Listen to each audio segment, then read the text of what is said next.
Box অফিসে ঝড়, সামাজিক যোগাযোগ মাধ্যমে সাধারণ দর্শকের প্রশংসা আর সমালোচকদের ইতিবাচক রিভিউ।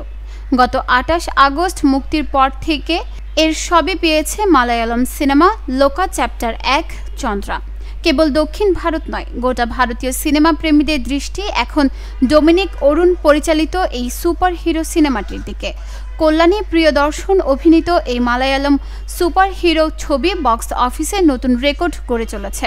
মুক্তির ১০ দিনের মাথায় ছবিটির বিশ্বব্যাপী আয় পেরিয়ে গেছে ১৩৩ কোটির ঘর, যা ইতোমধ্যেই বেশ কিছু মালায়ালাম ও তামিল হিট ছবির লাইফটাইম আয়ের রেকর্ড ভেঙে দিয়েছে। সংবাদ সংস্থা ইন্ডিয়ান এক্সপ্রেস জানিয়েছে ২০২৫ সালের তৃতীয় সর্বোচ্চ আয়কারী মালায়ালাম ছবি হিসেবে আবির্ভূত হয়েছে লোকা চ্যাপ্টার ১। মোহনলালের L2, এম্পুরন এবং থুদারমের ঠিক পরে স্থান করে নিয়েছে।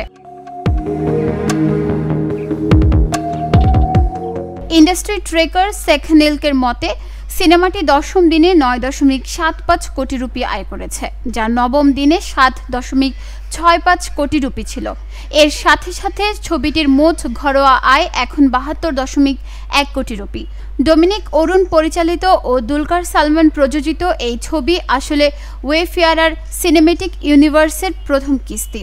ছবির প্রশংসায় ইতিমধ্যে মুখ খুলেছেন বলিউড তারকারা। প্রিয়াঙ্কা চোপড়া ইনস্টাগ্রামে পোস্টার শেয়ার করে লিখেছেন, ভারতের প্রথম নারী সুপারহিরো হাজির, অভিনন্দন দুলকার ও পুরো টিমকে। মালায়ালামে যেভাবে জয় করে নিয়েছে, এবার হিন্দিতেও হাজির।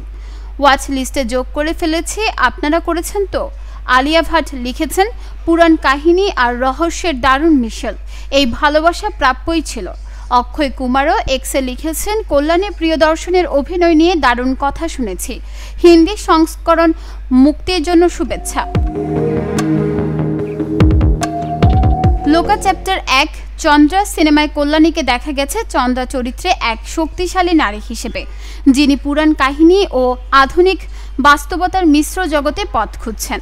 সমালোচক ও দর্শকদের কাছ থেকে ছবিটি পেয়েছে ইতিবাচক সাড়া। এটি দক্ষিণ ভারতের ইতিহাসে নারী প্রধান সিনেমা হিসেবে সর্বোচ্চ আয় করা ছবি হয়ে উঠেছে। ছবিটির প্রযোজক অভিনেতা দুলকার সালমান সম্প্রতি ঘোষণা করেছেন যে তিনি লোকা চ্যাপ্টার ১ এবং এর আসন্ন পর্বগুলোর সমস্ত লাভ দলের সাথে ভাগ করে নেবেন।